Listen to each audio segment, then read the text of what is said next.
जे समजूतदार इन्व्हेस्टर असतात त्यांना डिफरंट ॲसेट क्लासचे ज्या पॉझिटिव्ह किंवा निगेटिव्ह गोष्टींची जाणीव असते. प्रत्येक ॲसेट क्लास जो आता मार्केटमध्ये अवेलेबल आहे, ज्याच्यात आपण गुंतवणूक करू शकतो, त्याचे काही पॉझिटिव्ह आणि निगेटिव्ह गोष्टी असतात. तर जो इन्व्हेस्ट करतो त्याला त्याबद्दल जाणीव असणं आणि ते जाणूनच इन्व्हेस्ट करणं हे फार महत्त्वाचे असतं.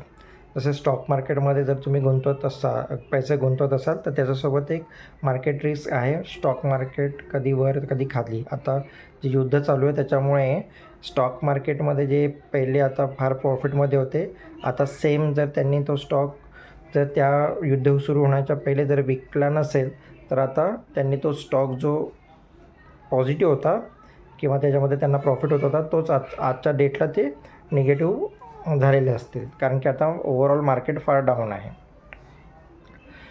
तसेच इतर काही ॲसेट्स आहेत जे लिक्विड फंडमध्ये पैसा गुंतवतात ते त्यांचा पैसा अजूनही सुरक्षितच असेल, कारण की त्याच्यात रिस्क फार कमी असते लिक्विड फंडमध्ये. आणि तसेच सोनं आणि रिअल इस्टेट अशा सगळ्यात जे आपले ॲसेट क्लास आहेत त्याचे काही ॲडव्हान्टेज डिसॲडव्हान्टेजेस आहेत. त्याच्यामुळे गुंतवणूक करताना याची जाणीव असणं आवश्यक आहे. आता मी रिअल इस्टेट संदर्भात एक महत्त्वाचं तुम्हाला इन्फॉर्म करणार आहे. रिअल इस्टेटमध्ये जनरली एक गोष्ट ज्याचं माहिती असणे गरजेचं आहे की रिअल इस्टेटमध्ये सगळ्यात मोठा ड्रॉबॅक आहे की हे एक इलिक्विड असा ॲसेट आहे. याचाच अर्थ की या ॲसेटचं आपण कॅशमध्ये रूपांतर त्वरित होत नाही.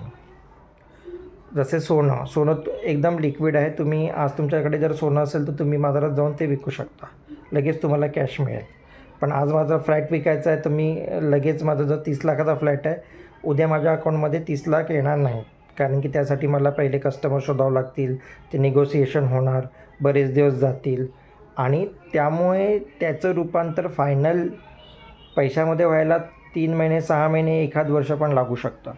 त्याच्यामुळे हे इलिक्विड ॲसेट आहे. तर याचा सगळ्यांनी नोंद घेणं गरजेचं आहे.